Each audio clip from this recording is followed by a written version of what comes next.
Hello, my name is Claire Kinaga. I have been at Natachi in TAS TV for the last 3 months and I'm almost concluding my attachment. My journey here has been good, it has been productive. In news production, we've learned about news scripting, news sourcing, voice-over recording, news anchoring, reporting, and also editing. Welcome to TAS TV. We bring you the latest stories making headlines. Welcome to TAS TV. We bring you the latest story making headlines. I'm Mercy Chumba. Karibu katika runinga ya TAS, usemezane nami. In graphics, we've learned about creating lower thirds, creating posters and motion graphics. When it comes to camera operation, we've been taken through photography, video recording, and lighting. Do you unaingia in 15 seconds? In 10, 9, 8, 7, 6, 5, 4, 3, 2, 1, and take. And welcome to TAS TV. We bring you the latest stories making headlines. Apart from that, most of us have gained camera confidence since we've been given a chance to host shows, draft scripts, produce and direct for the same. Mapenzi mtazamaji, kama kawa kama dawa uko ndani ya Sayari. Hapa ni TAS TV ambapo nitakuwa wako Atacho Badia. Nami Claire Nyokabi. I'm grateful for the mentorship and skills I gained at TAS TV. I definitely recommend anyone interested in media attachment.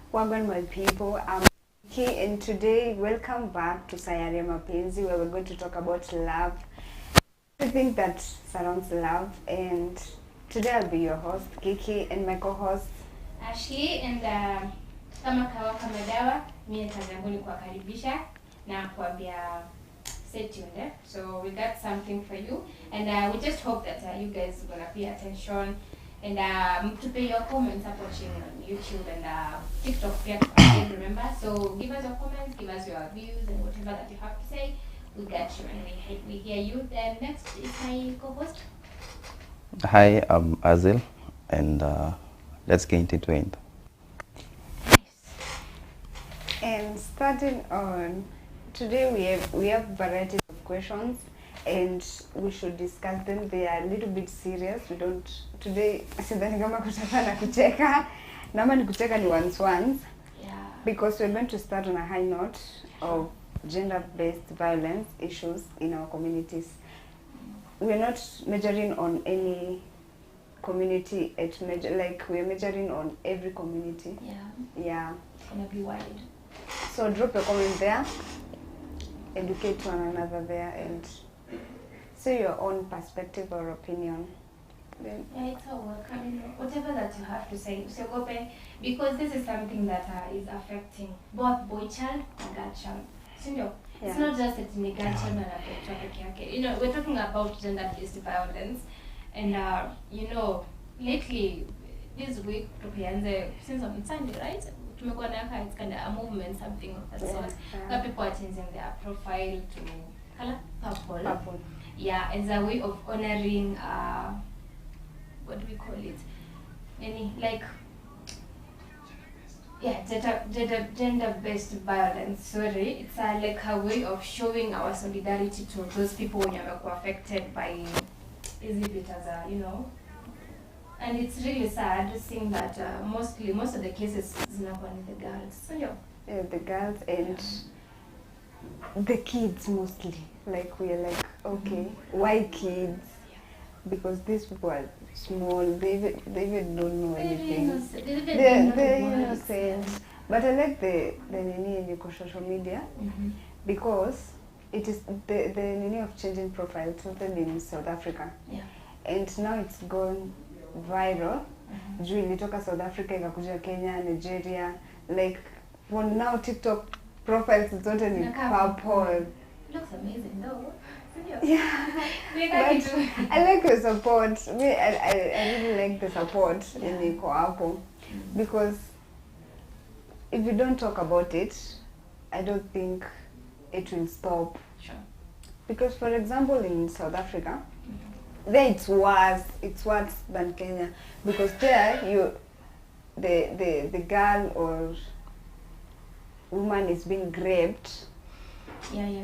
Then after amekuwa raped, anauliwa. It's ujatosheka like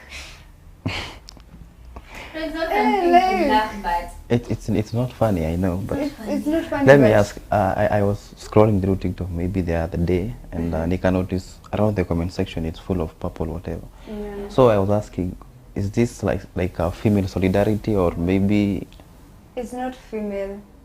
We've not specified. It's just I anyone, saw like, specifically majority. Actually, I think 99% sure they were just ladies. yeah. yeah. But pia kuna there are also men wenye pia they have changed their profile, and they're saying that mostly wenye wameka hizi profile, some of them are the victims.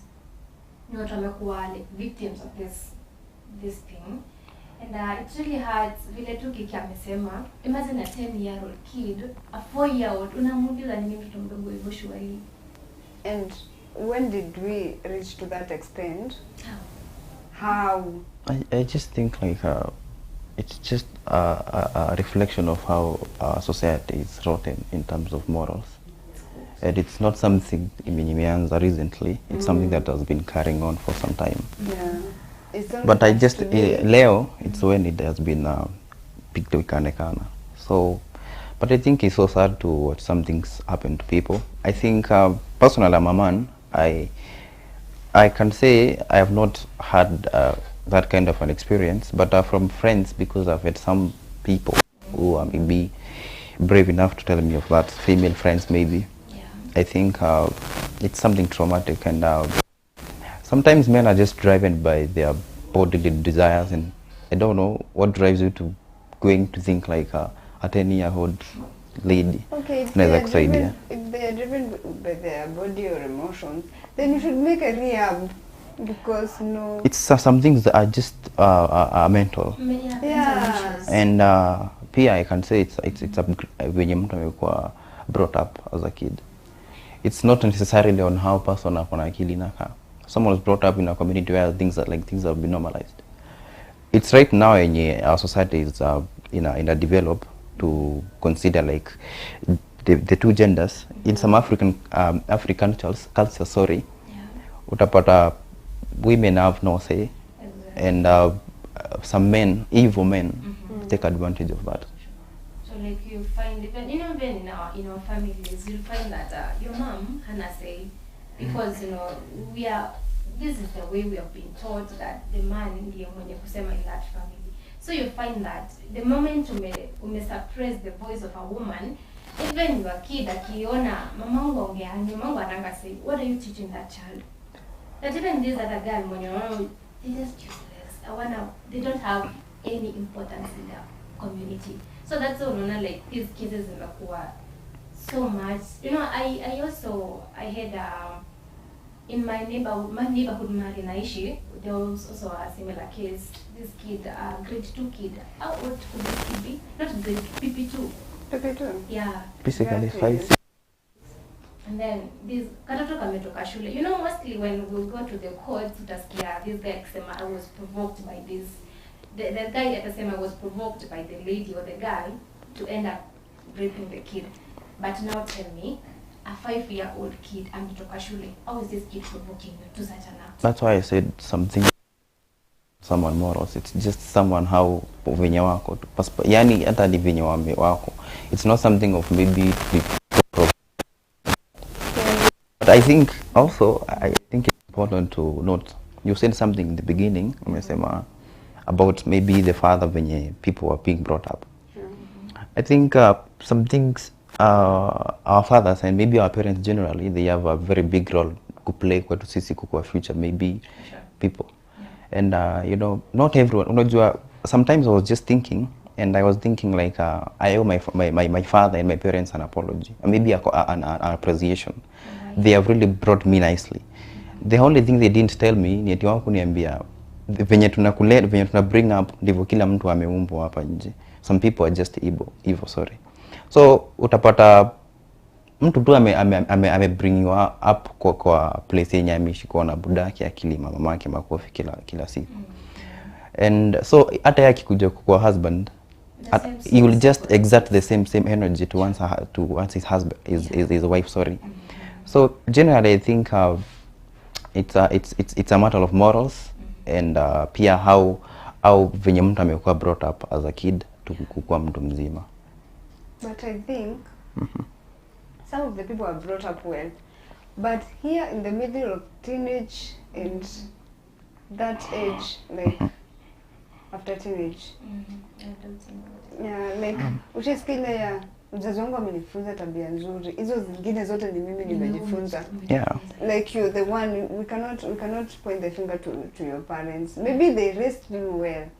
But hizo tabia zingine zote ni wewe umejifunza. Hata kama umeraiziwa vibaya, I don't think there's anything that can excuse you whatever you do. Me, I don't think there's because a parent who goes and sits his son or his daughter down and he or she tell him, when you grow up, be gripping girls. Yeah, I don't think that happens. It doesn't happen. No, but yeah, it doesn't happen. And then it's not just about when you grow up. Because just the other day, there was this kids, it's last week, a 9-year-old and a 12-year-old, they did the same thing to their 4-year-old cousin.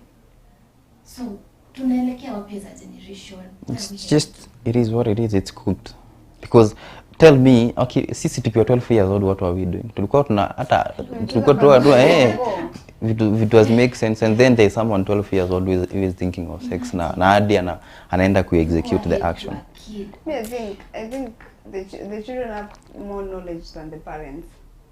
Yeah, the current generation. Okay, actually, okay, me actually niseme hivi generally on my take on everything that has been happening about whatever gender, whatever. I think you cannot excuse your bad behavior on anything. Yeah. Maybe you can say someone maybe provoked me, or maybe my upbringing was bad, maybe, or something like that. But there's nothing that can excuse your bad behavior. But can we point it to that maybe like childhood trauma when you were growing up? But that does not excuse everything. It's not. Someone told me ufai kutumia the trauma experiences in your past to mistreat other people. But unajua venye tunasema venye Kiki alikuwa anasema about si ati mzazi akikubring up alikufunza ukikuwa mkubwa ende maybe someone maybe was ali experience that something akiwa mtoto, and maybe ali experience from their father or maybe their mother. And this gender whatever thing, it's going viral. That's why I asked in the beginning whether it's just for females peke yake. It's because mostly in most cases some things happen kwa boys too and men pia. But because we are this bias that only women can be biased, wanaweza tumika vibaya, the boy child anabaki kuwa unseen. Out there are many boys who have been mutilated by their aunties, by their, unaona hao marafiki wa mama wenye kuja hapo kushinda, wanakuja wanapata mama yuko, and then they do their things. But because maybe kijana anaogopa nitaanza aje kusema, na hata aje kujisika kesi kai hiyo. Take for example, today me say I'm 22 years old, nitoke niende polisi niseme someone tried to rape me. Hata polisi watacheka, they'll just see it as a joke. A married woman leo aende aseme nilikuwa nakuwa raped by my husband. Huyo jamaa ataenda tu na afungwe jela hiyo. So I think it's something yenye nafaa kukata across both genders. And someone should not use any excuse to do whatever they are doing. Na pia I think some cases kama hizi, I think they need very close investigation before taking in action, because unaweza jipata hata umepunish mtu mwenye ana makosa. Vitu zingine mtu anajipata situation amejibeba na amepatikana kwa guilty, na court nayo unajua mostly venye court inaendanga vitu zinakupata. So I don't want to talk a lot, but I think whatever trying to mutilate mtu kufanya kitu yote kama it's hata sijui hata tukwambia aje, just learn, just we jaribu tu, hata usiseme maybe ni community, na pia as a community we should come out, maybe the solidarity yenye ilikuwa inaonyeshana, it matters a lot. Yeah, and the community should encourage equality. in both genders. Yeah. both genders. And Because actually- that is what is eating everything. Ukikuja like the bottom of it is equality. Juu huyu akienda kusema amfanyiwe hivi haiwezi ulizwa. And come to think of it, ukimaliza kufanya hivyo like you don't think the trauma that person will... Unajua shida, maybe someone mwenye execute that action after amefanya, maybe the guilt itakuja kumkula, then ako like huyu mtoto nitakuwa nikimuona akiwa nimemfanyia hizi vitu, then you be like unashisikia umekuwa evil, then the more evil ile think ndio inakuingia, then you execute, ndio anafika maybe hata kuwa anaona instead akuje kukua mtu mkubwa, maybe hata anichukulia action ama akiwa akinichukia, let me just kill him or her. But the umesema, I think it's a very valid point. We should I believe genders are not equal, but we are equally important. Genders play different roles. Na tuwezi sema hii gender inaweza, hakuna siku yenye itafika mwanaume abebe bola aende abebe for 9 months. Na hakuna siku itafika maybe a lady ya carry out zile roles zenye mwanaume anafaa kucarry. It's high time our African whatever cultures zinafaa ku embrace now. The woman see the slave mwenye tulikuwa tunajua from behind. Some communities are still lagging behind. Hako hapo mahali yenye mwanamke atafanywa anything kile atafanyika. Wewe umeoza msichana wako, mahali ameenda kwa bwanake amelima mangumi usiku, amekuja kwako, and then you tell him go fix things with your husband.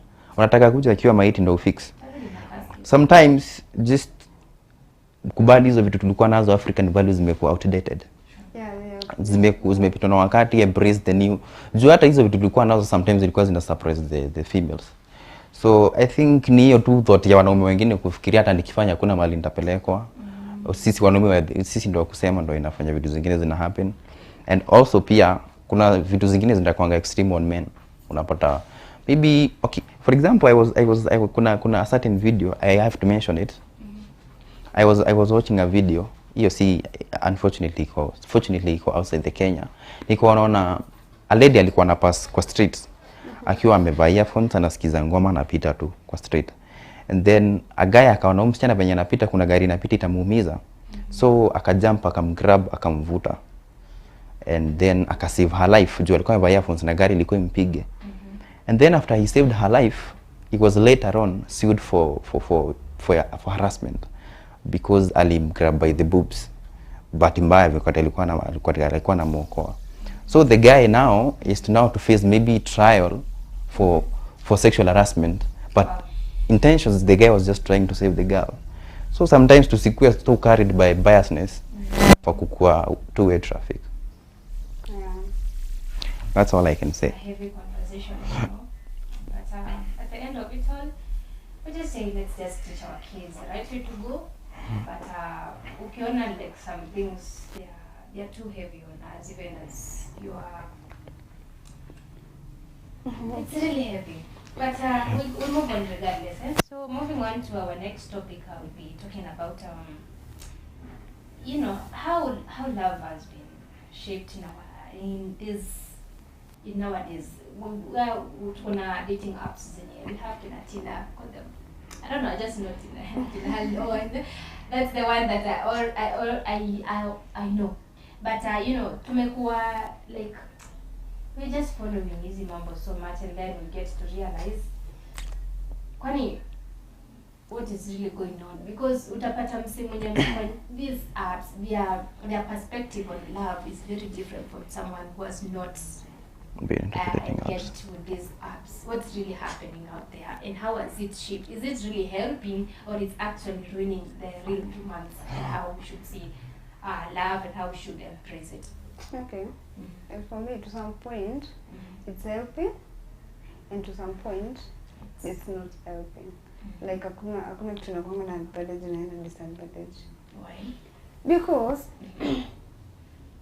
okay, love and this social media whatever, I think they are one and the same. Look at, for example, long distance relationship. People do masturbate. Here in Tinder, people do masturbate. Sure. Oh wow. I didn't know about that. Because you're far. Sorry. Because you're far and you're anonymous. Yeah. Because you're far and you're anonymous. Like they are one and the same thing. Like vitu watu long distance wanafanya, Ndizo zinafanyika. Yeah, ndizo zinafanyika. Like, okay, pick that yourself. You don't know this person. Maybe he or she is far away from you, and then you meet online. The same thing. So mko hapo tu ni kama long distance relationship. Like it's one and the same thing. But inakujanga kuwa mbaya to the point where this person you send him your nudes, and when you try to part ways with him or her, anaku blackmail, even not to threaten, anaku blackmail. Send me this amount of money, or forward this to your family, I don't know, to your close, whatever. Of which it doesn't make sense. Siku hizi tumeona everything. Like, yeah, sure. That's how a sad society. Honestly, like we have normalized kila kitu. The sad truth is that, like, we have seen it, we are tired. So tukiona yako tutasema kumbe hata wewe, and just move on. Good. Maisha inaendelea. Because nothing you can do. Ishalik. Na mwenye milik or someone you loved. Unaona disadvantage. Alafu sasa mamako ikue never knew anything about you. And the good girl, the good boy. You're the good girl, you maybe a church girl. Never knew anything, so you are there trying to convince your mother you're good. Na vitu zimeenda sasa mtandao. Tuwekule Telegram. But it's not angejua, like he or she didn't know that itakuja kulikiwa siku moja. So unaona? Because angejua angezuia. Wazazi wangekuwa. Watoto hawezi zuia. Jua tukituma viwans, watu kunja kuna simu mbili wana record na hiyo. It's not even about simu mbili. Like, personally I know how you can just get them without using simu mbili. Thank you. You see that? No, so let me say this, hata niseme hivi, on the nudes and things what you umesema. First of all, hata niseme, if someone amekuentrust na their body, don't be stupid enough to go blackmail them. Yeah. And pia na wewe mwenye unaenda kupiga picha, think about it before doing it. Hata jiangalie hiyo camera before tumio video, ujiulize, is this person really worth it? Mtu ni trustworthy. And speaking of the dating apps and whatever, I think in our country hatukuangi used sana kwa hizi dating apps, zinakuanga more popular majuu. But I think it's more of a kitu kama IG too, because in IG nitapata follow. Na maybe I'll DM and TikToks and other social media. I think my personal take on these dating apps and bullshit, I think it's zimeruin the love perspective. Personally. I think imepea watu that illusion of thinking like they have infinite options, simply because you can post a picture of yours, watu are like, you think they just love you. People confuse attention with real love. And probably sijui kuna mtu aliniambianga love inakujanga once, kutoka hapo the rest wenye wanafuatananga na they want something in you. But I think for example, a girl upload a picture on their story IG, she's looking nice, people watakuja hapo wameena multiple line wamesema wame like the picture. So hata yeye mwenyewe ni ngumu kujua who really loves her, ama nani ako hapo tu maybe for amefurahishwa maybe na the picture, maybe anataka tu maybe hit and run. So if you ask me, nitasema somehow ime dilute, everything is so diluted. Just think of it, umepatana na mtu leo, hakuna social media, hakuna anything, you fell in love, hakuna kwenda kupostiana watu sijui nini, and then it works out. Hakuna mtu atakuja kukupressure hata ngao nini ama nini. It's just something that is pure. But because of social media, so now mimi najua nikiachwa leo, I'll have backup by tomorrow. Nitaenda ni post picha yangu hapo nikiwa gym, nimejenga 6 packs, and then girls will be flowing. Nitaja ni flaunt my money, watu wako kiflow. So I think unajua hizo options zinakuonyesha uko na options mingi, but in literal it's like you have none. But pia zimesaidia because tunasema kuna exposure right now, naweza find true love. Mnaweza pendana like literally mtu wako very very far away. And if you guys are mature and loving enough, mnaweza work out your things. Wow. I also say that it helps, because we've seen people fall in love with people, with someone else on social media, on these dating apps, sorry. But I'll not really support that thing. I won't support dating apps because they've given us vile tu Azel amesema the multiple choices of you can have multiple partners and you feel superior, you feel whatever you want to feel. But me personally, I never advocate for dating apps. I don't even want to know how they operate. Actually, you mentioned one. You called it something. I only heard about Tinder. Yeah. I saw my friend scrolling. He was like, I was like, which app are you using to scroll around kupata wasichana just like that? And then akaniambia you pay for subscription. Nikasema okay, fine. Yeah, someone told me inalipiwa. Okay, and we're taking a short break and we will be back. So leave your comment there. We're coming to read them. We're coming to answer you. And we continue. Stay with us.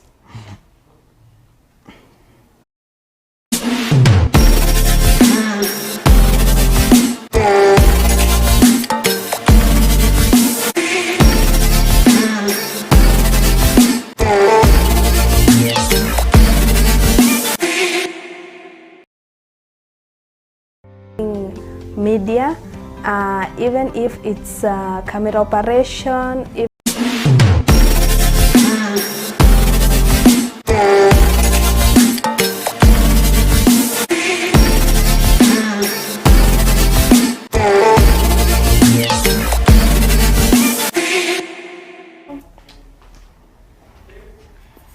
Welcome back, guys.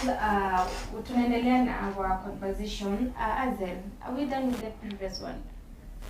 Okay, just tunazamalizia hiyo, then we go with the next step. I think Kiki has something. Yeah, I think you have something to say. Say something. I don't have, like I was saying, I think it depends on one's perspective. Yeah. Like, you can find true love.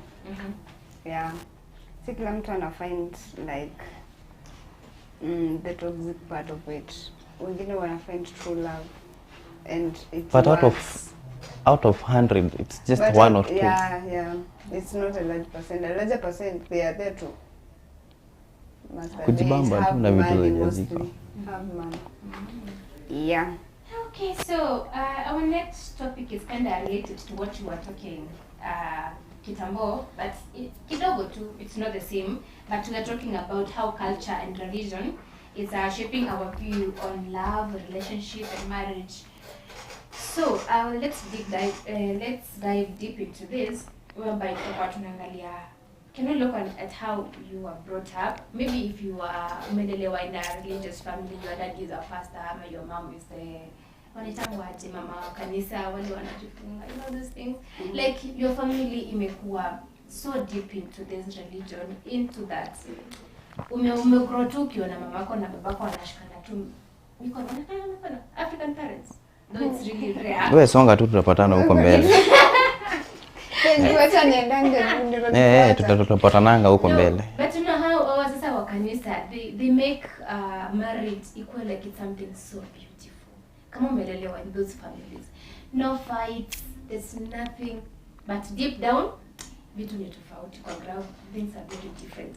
So I'm asking, like, how has it shaped you and also your culture? There are some of the things that isn't happening in our cultures, but that are related in the way we see relationships and love. So how has it affected us? Sisi kama the generation and the adults when you took us easy, how has it affected us? One thing you people never told us. They usually lie to us. Like family, what wameona, they can't quarrel, they can't argue. You people stop lying. We don't want that. Be the truth. It doesn't. It is that. By the way, me, I don't think even marriage works. Now what? It does. It doesn't work. Now what? Kanisa. You guys don't have to be bitter about what Okay, kanisa. Kwani nimeenda kanisa gani? I just it's humble question. Church, but not God. Even God knows. But out here, the bad people out here, they are pretending to be in good marriages. They are taking themselves to the church to ile ngozi ya kondoo. Unajua mimi na ngozi ya kondoo usiwezi ficha. Juu yangu hata inanifinya. ndio tu. Kiki is always very harsh when it comes kwa vitu zingine. Itabidi muelewe. Like acha tu niongee tu like watu like marriages zenye they don't work 100%. Fuatilia, they did a wedding in the church, standing on the altar. When they exchange vows. The vows, yeah. In sickness and in health, I'll be there for you. In rich and in... what? Thank you. Why? We are not doing that. I think like it doesn't make sense. We are not in rich and in richer. In sickness, in health and in health. Makofi ya Kiki. This girl is let me ask Kiki something else. Before maybe I go get into whatever we're talking about. Yeah. Kiki said in richer and richer. Right now you're a beautiful girl, shining, kila mtu anakuona hapa nje. And you can attract like 1,000 men, let's say something like that. Yeah. And what happens, maybe you have gotten umeolewa leo, and then tomorrow umeteleza na sufuria ya uji imekuchoma uso. Is it to the beautiful and beautiful pekee ama to the beautiful na hata ukichomeka uso? Kuna kwa na beautiful kwa hizo voice. It's we are talking, it's circumstantial situation. But you find this deformed people wanapendwa sana. Me, I don't know why. Who? No, I asked. Me nimeuliza umesema kama ni for richer like you can. Better for us. Are you okay with that? If only that what was keeping you there was my beauty, then go. Sure. Yeah, go. No, I'm amesema not kweli. complicating It's very myself open. Amesema kama because when I get old, sitakuwa the same na vile niko. I'll not be the same. Na if my beautifulness ndio ilikuwa inakuweka hapo, just leave. Like ikisha enda. So will you say the same thing to your guy, to your man? Si amesema? Mimi si nimesema for richer for richer. Si nimesema for richer we are not So akiwa broke. Yeah? Supposed to be gets hakuna cha broke tu, hatujafika hapo kwa broke. Hakuna, we are manifesting. Another topic. I think they are getting out of topic. Wow. I think I'll say about the whatever the question you're discussing about cultures and religion, beliefs and whatever. I think hizo vitu zilikuanga mostly kitambo. But pia sahi unajua we are out here tumeraised differently when it comes to religious beliefs. Yeah. Unapata someone ameraised akiomba ng'ombe kutoka akiwa mdogo, and now it's not funny, is it? Yeah, it's not. So it's not. It's not. You're making it be funny. No, Okay, so I'm saying niko nasema, like I'm just giving an example. I have a couple of friends out there when you're different religions. And unapata when it comes to venye tumeraiswa na different perspectives on marriage na venye mnafaa kukaa. Wakati mko married ama maybe hata venye mnafaa kudate. Take for example someone who is a Hindu, a Jew, a Muslim, a Christian. Si wa Kristo tuliambiwa amfai ku engage into whatever, is it sexual whatever before marriage. Lakini hapa nje watu wengine hata wako na body count kuliko wazazi wao. Watu hata wameshinda like hizo vitu zime yes ziko. Kuna watu bado wanazifuatilia, utapata kuna msichana amehold hiyo mwili yake venye alizaliwa mpaka anangoja ile siku ya marriage. How many percent? And then you see kutarudi. Hapa nje nyinyi hapa Thika mmepitia vitu mingi. Some people hapa huko ushagua kwa better. How many percent? I can say if you go to, for example, northeastern part of Kenya right now, I can say genuinely and very boldly around 50%. But you know why they do that? Like why today nowadays like ukiwa mtu he is not virgin because they don't believe in marriages. I'm telling you. By the way, unajua marriage zina wakingi wote huko ushago. Huku town ndo tumeharibu maneno. Hapo ushago ukipata ka kienyeji girl, the only thing she needs ni umbaie suka, umbaie leso yake, ufeed watoto and you be the man of the house. Just that. Maybe atataka influence mingi hapa nje. Mingi atikwenda kusimama kwa altar, I don't know to do. Hizo vitu mingi. It doesn't make sense. Na kama mshijua, I think these acha tuone harusi things, they are just there to raise monetary funds na acha tupige. By the way, kuna someone I know walipatana na msichana, we don't like each other, it's just business, tupatane, we form a very big, ile very unanimous harusi. Tuite familia zetu, friends, wakuje tuchange pesa. They raise something around 3 million and it's half. Watu wajuenge tumeona na contract and it's done kitambo. So vitu zimekuwa changed. Venye kulikuwa kitambo si venye iko sahi. Bado pia sahi iko because kama sahi out there mimi siwezi enda ni approach someone who is of different religion from me freely na tuanze ku date direct. Ataanza kuniletea sijui sisi tunaamini but deep down hizo vitu za beliefs na cultures zimekuwa zimeisha, zimeanza ku diminish, zimeanza kuteremka pole. I think in the next 10 20 maybe 30 years hakutakuwa na hizi vitu za sijui mimi ni Meru, mimi ni Muislamu, ati nini hizo vitu zako zimepotea. But in the meantime tuko mali iko 50-50 60-60 hivyo 60-40 hivyo. But I think sometimes pia hizi vitu ni nzuri, hizi cultural and whatever religious, because hakuna religion inafunzanga watu vitu mbaya.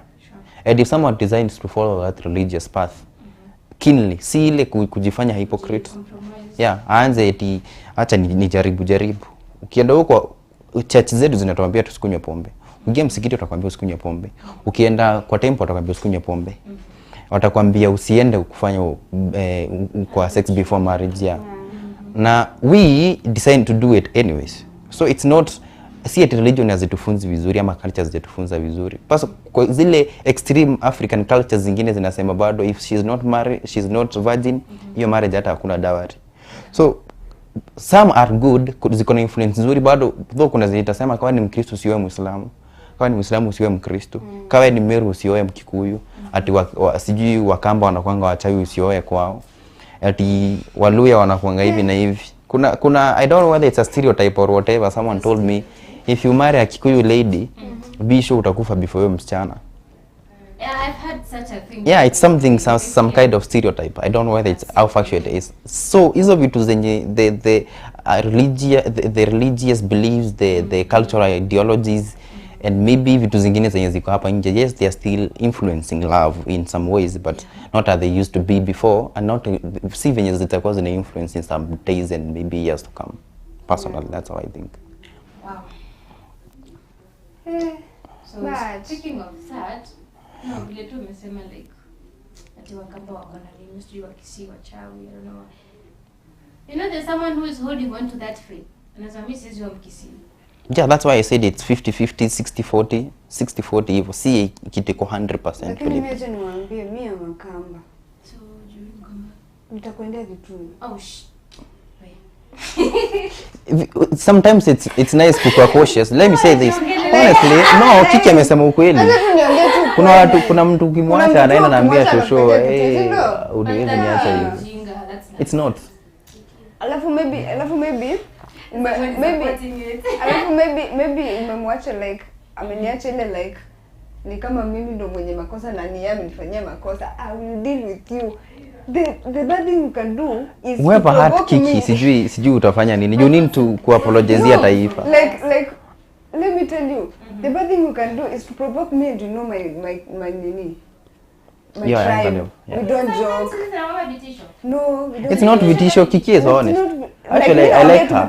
Kiki, you can try. You can do that. Okay, I can't do that. No, you don't have to dig deep into it. Like, don't make it. But at least she's brutally honest. You know, one thing I like about her. Kuna watu hapa nje, like watakuendea tu, like hiyo tu ni fact. Mimi najua. So mtu akiroga kunaendanga aje? Kuna mtu aliendewa, and that man anafanya kazi, pesa yote analeta kwa hiyo bibi yake, na bibi yake anakaa kwa nyumba. Watu waombe Mungu bana. Like, Mungu ni mkubwa kuliko Kikuyu ladies na mashosho wao. Ukiwa unaomba Mungu hawezi kufanyia kitu. Msidili na watu na mnajua their tribe to what extent they can do. But me acha tunaambia tu kweli. Kiki is brutally honest, you know. Wengine wanasema ngatu juu ya vitisho gari. Hapana. No, not everyone. Not everyone. Yeah, like mimi nataka before date mtu sijue mtu wako ni kabila gani, type gani. Yeah, also the daring like kina Kiki, so be careful. You don't want to throw her into the fire. Though she has admitted it right here. Amekubali so. Lakini pia anaamini. But hata siku hizi watu waendi Kitui. Sasa kuna namba za waganga huko nje kwa post. Waganga people. Sasa watu they are being bewitched by. Okay. I don't know if it's okay to say this here. Say it. But let's say you've hurt me and I want you to suffer. I'll do it with my menstrual blood. I've never been. Kwani nyinyi watu hapa nje? Am I in a different country? I think so. You need to. You know sometimes I see these confessions. Mimi naonanga hizi confessions out here. Yeah, and I'm like, is it some fiction or am I something real? It's real. It's real. It's real because okay. Why is Naomi so? we are going out of topic, but let me tell you why it's real. It's real because that blood ikichukuliwa yako, iende fanywa kitu mbaya. Maybe it can inaweza maybe uchiwe like Jesus Christ. You can't. How do you guys find out vitu zingine kaa hizi? Like I find is it just about kuachwa so you move on? Do you have to go and use your menstrual and maybe I'm not bitter. No, one thing I like about Kiki, let me say this. I like Kiki, she's brutally honest. Some people are just what end up wajifanye, they suppress themselves wajifanye how good they are. But deep down, mtu anakufunga so at least she's honest. She's open. She does not have to hide it. But me kitu nasemanga, unajua mtu mwenye atakupeleka kitu hiyo si anakupelekanga kitu hiyo siku. Mtu anaonyeshanga from day one. She or he does not love you. He's just obsessed with you. Ako hapo. Hata akupendi, he's just there to be obsessed and use you. The moment unakaa something una provide ni kama ina twist, ataanza kuonyeshana their true colors. So mimi nasemanga in a relationship kitu kingine nasemanga. No matter the stage, hata kama tumeonana leo, ni date ya kwanza tumepatana that date. Nione the first red flag, I address it or maybe I observe it for some days. Kama ni your character, najua kama it's my cue out, ama maybe inaweza kaa ni kitu tunaweza address. Juu wezi enda, unajua mtu atakupeleka kitu ya kwanza hiyo siku. Siku ya kwanza atakukemea na akwambie, do you know where I come from? When ujinga yako, you just ignore that word. Maybe mkiwa naye mkiongea atakupigia stories za babu yake venye walikuwa anafanya kitambo. By bahati mbaya au bahati mzuri. Wewe unafikiria ni stories za abunuasi unapewa. The next time you will be the character. You will be the character. So when you spot something like this in the first point, before you think of ignoring it, think of it. Is it something yanaweza deal nayo? Watu wengine hapa by the way, speaking of that, wameingizwa kwa very, I don't know, demonic, whatever it is, cult, yes. Umejipata kwa maisha yako isongangi simply because some kisi or kamba lady akazunguka sijui nini hapo, now your life is entangled, you can't move. Vitu zingine zinitangwa sijui kufunga nyota, itangwa zinitangwa aje hapa nje. So before zifike huko to an extent yenye zinahitaji, I don't know, kubomoa madhabahu ama zinitangwa aje. Wewe jitoe mapema. And I don't know why people take love, confuse love with obsession. Someone who loves you cannot use you. Ako hapo mnapendana. Mkipendana ninakupenda unanipenda.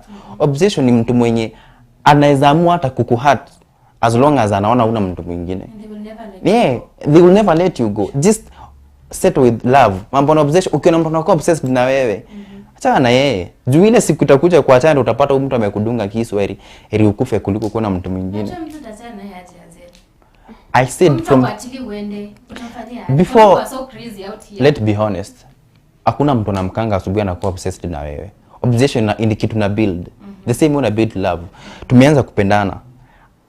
Uko obsessed hata siwezi move bila wewe watch my smallest of the moves. Unaona huyu mtu, okay, what do I bring to the table? Ni pesa. Hii pesa ikikaa kama ya divert kidogo, naona venye ana act. Ama kama anasaidia mtu mwingine na hii pesa, naona venye kuna bibi mwenye uko na yeye, pesa yako kama kijana, huwezi saidia hata na mzazi wako. Ni nini nyingine unangoja? Huwezi saidia rafiki yako. The moment umesaidia, ameanza kukua na hivyo. Hiyo pesa hujamuomba hata 10 bob. Si eti kuna zile vitu zenye anapeango ameitisha kanyimo. It's just ni ile tu amesaidia. Huyo mtu si eti, hiyo ni obsession, is just obsessed with pesa yako. The moment maybe ni kama unataka kujitoa, atafanya anything it takes maybe keep around. So don't ignore the smallest of the red flags. Na pia kitu kingine watu wajuangi ni difference between obsession and love. Obsession ni baya. It's something yenye ni baya. Itakufanya hata wewe mwenyewe ujifanyie self harm. At instead nikae nikimwangalia kana mtu mwingine, let me just take my life. That's how obsession works. Ina cut through the both sides. So usiconfuse mapenzi na obsession. They are saying usipige wanawake, Ed femicide na atakupiga kofi. Yes, amesema No, usiblame Kiki. Actually zinafaa tu mtu akili, si ndio? Unajua Kiki amesema something very very nice. Kitu amesema akanikumbusha why we started. Ed whatever is going on. Hapa nje I don't know how things are expected to work. Utapata mimi nimekuoa, tuko kwa marriage. I should provide for everything. So nimetoka hapo nje mimi sijajiriwa na serikali nifanye kazi ya ofisi. Nimetoka hapo nje nimekuja nimepiga kazi nimechoka. So nikikufika tu kwa nyumba hivi the first moment watu hujaenda mahali umeshinda hapa kulala na leso. And then kunipata tu hivi unaanza kuniambia kuniongelesha matope. And to the extent kuna maji ya kuoga una mikono. Hivyo vile unaniongelesha ni mbele ya watoto. I'm not saying ni mimi napenda as an example. Watoto wana watch. Day 1, day 2, day 3. Ila siku hata nitaenda nikose kulipwa unaanza kuniambia uwezi kuwa kama wanaume wengine hapa nje. Until sasa hata unataka kuonyeshana sasa mkiwa huko juu mimi naendanga job na kuacha home unabaki na marafiki zako women wanakuambia usiku nimelima bonangu. So na wewe unataka sasa ku-execute na mimi. Do you think that man mwenye ako na hiyo hasira utakuja hata umguze hivi kidogo akusamehe? And you guys go out there blaming they are like this. I'm not justifying any bad behavior. But usiende ku-provoke someone expecting because you are a woman kuna mtu atakuhurumia. Me I come from Meru by the way. Kwa Meru na waborana tunalimanga watu makofi ukileta ujinga. What happens in Nyeri? Is it true? Mi kitu najua mimi mayasira mi hata before unirezie voice mimi nitanyamaza.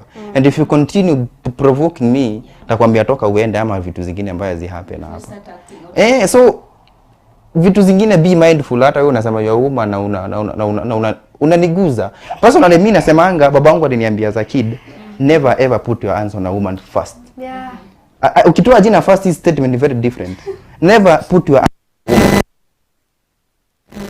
Pili ni first. Akikuguza muonyeshe you are the man. Yeah. Na uchunge juu hapa serikali nayo iko hapo iko na wewe. So mimi naonanga mimi nasema personally jua venye unakaa na mtu unajua unaongelesha nani before kuja hapa kurusharusha mdomo na vidole. Yeah, I guess we finish on a high note. Hii conversation anytime soon. Yes, isha kama mtu atakuja kukufanyia hivi uwezi kwa kama na wengine hapa nje. Bla bla bla. Unakuja hata unanguma na unafanya hivi. Kinozia, we will show the real Mary in us. Thank you for staying with us. Thank you for watching us. And this conversation is not over. We will continue on our. Hiyo hapa nataka tuache. Kwanza I need Kiki to explain to me. Kuna vitu amesema hapa kwa hii show niko na case. I don't know kama ni off camera ama ni into the camera bado but off camera. Yeah, we are doing it off camera.